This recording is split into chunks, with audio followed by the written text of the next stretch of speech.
Hello Stampers, my name is Linda Bedinger and I'm an independent Stampin' Up! Demonstrator in Denver, Colorado. And today I have a fun fold card for you. It was designed, the original was designed by my friend Sandy. You can see Puccini in the back, his tail at least, in the background here. Let me see if he'll let me pick him up. Yeah. This is my buddy Puccini who helps me in the craft room. And, oh, he's biting me now. I'm not very happy to be picked up. I have a fun fold card for you today. I think you're going to like it, and let's just get started. Okay, here is the card that Sandy designed, and it sits on a card base, a thick whisper white card base, and it's done with the Irresistible papers, and it opens this way. And I think it's just a darling card, and I'm changing it up just a little bit today. I'm using a base like she did. In fact, I didn't change the colors except minor. So this is a piece that's 4 by 5 1/4 thick whisper white. And then we have some Lost Lagoon, and this piece is a 4 by 5 1/4, and it's going to sit like that. Then we have a 3 3/4 by 5 piece, and it's got this pattern on the back side, but I'm going to flip it around and use this side.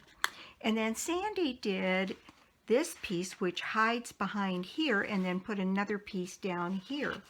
And what I did using, let's see, these are the dies, Countryside Corner dies, and I used from the outside, 3rd, 4th, and 5th dies.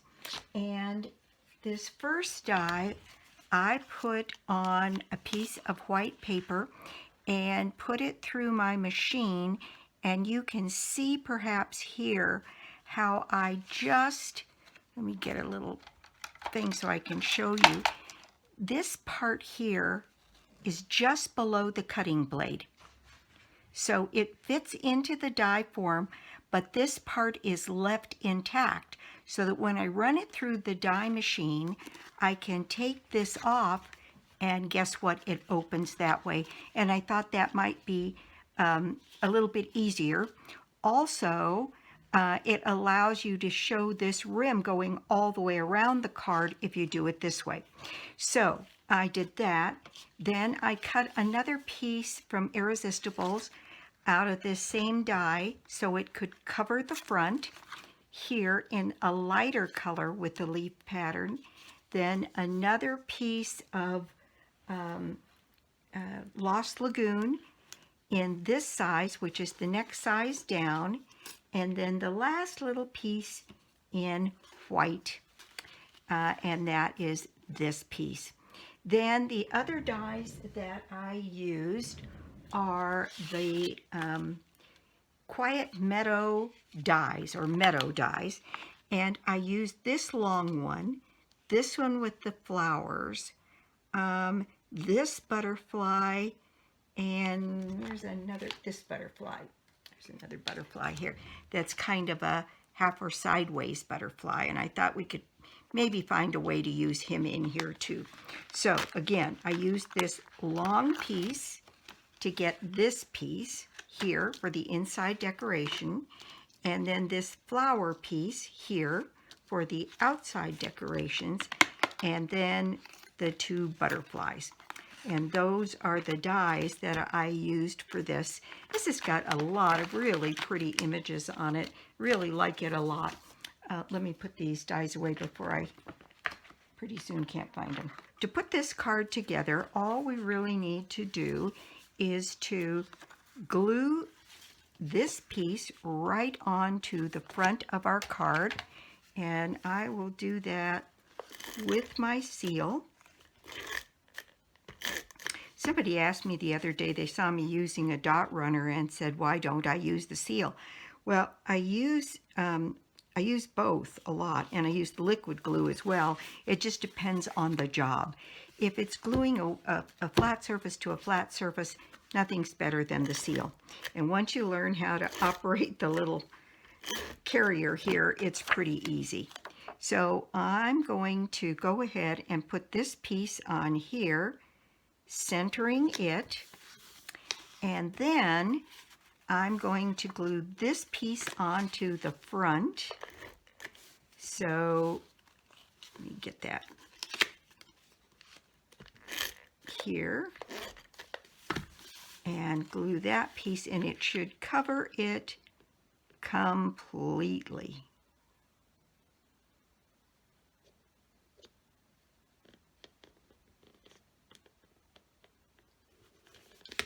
And there we go. All right. Now then, at the inside of this, Sandy had put this separate piece of paper, and we can just take this piece and glue it right on here. So again, I'm going to use my seal.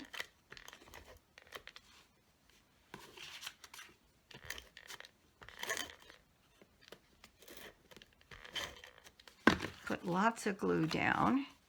And I'm going to set this in the center, eyeballing it, right along that top edge of the first piece of DSP. And what that's going to allow me to do is see my pretty border all the way around, and this is centered. All right. Now then, the stamp that I can't remember where this came from, but I'll put it on the screen for you. It's called Wishing You the Best Birthday Ever. And I've got my Lost Lagoon ink here. And I'm going to stamp my message on this piece of card. And I'm going to stamp it down towards the middle. This one kind of got in the way of the flowers here, so I'm going to move this down here. Oops, maybe better to do it right side up. What do you think? Okay, so right down here, wishing you the best birthday ever. And there we go. Isn't that pretty? Now then, this piece can get glued on this one. I'm going to close up the ink because Puccini's in the house, and there's no telling he's liable to walk across the ink. He's done that more than once. Okay, so this one, going to center on this piece. Straight would be good. Let me see. Yeah, it's just a little off. Well, when it's fresh like this, sometimes you can get it to move around a little bit. I'm going to move both ends. Usually, if you can see three sides and you've got it straight, the last side will take care of itself. That is much better. Okay, so this piece is now going to go centered on this piece. And so again, I'm going to use my glue. Nothing is raised here except the butterfly at the bottom, but with the layers and the texture and the flowers, I don't think you need to do anything more on the card. So again, getting three sides right should take care of the fourth. There we go.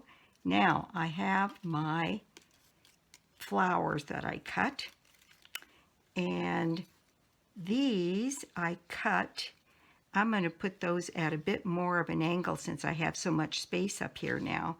So this little piece down here is going to need to be nipped off, and this is where I would be using my dot runner, because this lays down a continuous sheet and it's going to get all in between things. And the dot runner is actually little dots of glue, and they have a tendency to stick mostly where they need to and not in the in-between places. Now, it does leave some residue and you're going to have to clean that up, but it's a lot less messy than using a continuous strip runner. So that's why I use the dot runner on some kinds of things, because there's little bits of glue in between, but just even running my fingers over them gets it off. Okay, so this is going to go right across here and into this upper portion like that. Isn't that pretty? I just love this card. And then on the inside, we already have this piece, here. So we're going to take this one and lay it across here, and I am going to push this way up here in the corner, angle it a bit, and I'm going to, in fact, I think what I'm going to do is nip off this first little leaf up there, and then I'm going to nip off this bottom piece, and that should now just fit right in here. And it's going to fit just fine. So I just want to get all of the pieces inside the perimeter of this, because that would show, since the top and bottom are cut exactly to the same size. Okay, so this one is going to come right up here and come in place across here. And I'm just going to have to nip this last little piece off down here to fit inside the parameter. And we should be able to close this card. Oh, there's one little piece hanging out here. We'll just nip that away. There we go. So now it doesn't show it all from the front. Isn't that just pretty? And oh, here comes my helper. All right, and I have butterflies, and I cut my butterfly. Oops, we got to get him out of the way here. You're not going to be able to see a thing. This little butterfly is going to go right down here, and this top piece is going to tuck in behind it. So we're going to have to put it on a dimensional and get it moved into place. So I think on this I will take an ink dauber and give this little butterfly some dimension with some ink. So I've got my Lost Lagoon here, and I'm just going to put some ink around the edges of this butterfly, and I'm doing it kind of heavily, but I want him to be distinctively different than the other part of the card. So I'm going to put him down here just like that, with a great big old fat dimensional on his body on the back side. There we go, like that. And he's going to go into place right down here, and this top piece is now going to tuck behind that to hold it closed. Now, what are we going to do about his body? I'm going to take some rhinestones, and I'm going to define his body with some of these little rhinestones by putting them across on his head and down his little body. So we'll put 1, 2, I don't know if I'm going to need 3 or 4, let's see. Puccini knocking things around. Looks like it's going to take 4. So I'm going to put 4 little rhinestones down his body. And then one of the things that Sandy did on hers is she put rhinestones in the middle of all of the flowers. And I thought it was just so pretty. Just put them in here, and it just sparkles, and it makes everything look really finished. So we'll do that. We'll put those rhinestones in there, and now we can open our card like this. And in fact, I'm going to put a few rhinestones on the inside. I know not all of you want to do this because you have to put this in the mail, and sometimes they get a little fussy at the post office when we've got too much bumpiness, if you will.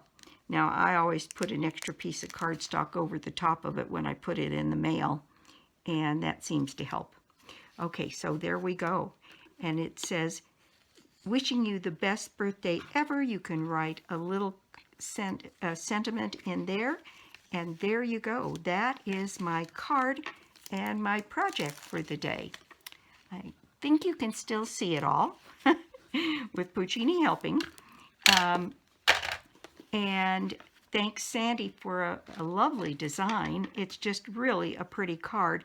I'm not sure that's on there 100% straight, this piece, but I can, in fact, when you do this, put this piece on, this piece here with liquid glue so that you can move it around and make sure you get it absolutely straight.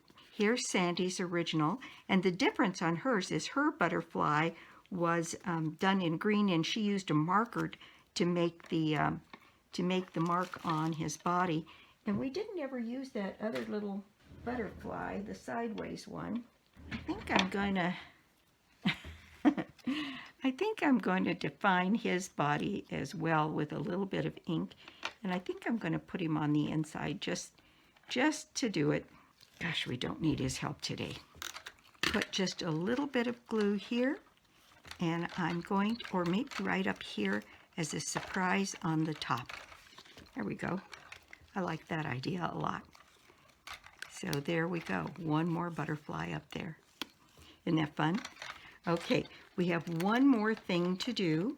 On this one, I took the envelope and another piece of this paper, and I'm going to decorate the back of my envelope. Now, when you're decorating the back of your envelope, it's important and a real good idea to put your glue always when you're sticking things together on the smallest piece first. So we're going to put the glue on the envelope back right along the edges. This is where your silicone mat really comes in handy because your glue won't stick to the silicone mat. And so just like that, now I'm going to close this so I don't get it any further than the top of the envelope, and maybe a bead down the center. Now this piece is cut 2 1/8 inches by 6, and this is 6 by 6 paper, so that works out just right. Now I'm going to lay this piece across here and cover the top and back of that envelope so that it is right up against the very edge of the envelope. All right, now I'm going to open this, and I'm going to trim along the edge here of my envelope. And most of you know how to do this, and I forget sometimes to decorate my envelopes, and it just makes the card so much more special. So there we go. And then put it along the edge here, and people get this card in the mail, and it's got this beautiful little envelope, and isn't that special? So there we go. That is my project for the day. Again, thank you so much for stopping by my YouTube channel today. I do so appreciate it. And if you don't already have a Stampin' Up! Demonstrator, well, I'd love to be your demonstrator. Or you could join my team. It's always a good time to join Stampin' Up! The join offer is $125 worth of product for $99, and you always get a full quarter. So if you're mid-quarter, you don't even start your minimum until the following quarter. So, and if you want to talk about it, give me a call. My number is always listed below the video. I'd love to chat with you about it. And so that's it for me. I will be back soon with more cards, more tips, and more projects. Bye.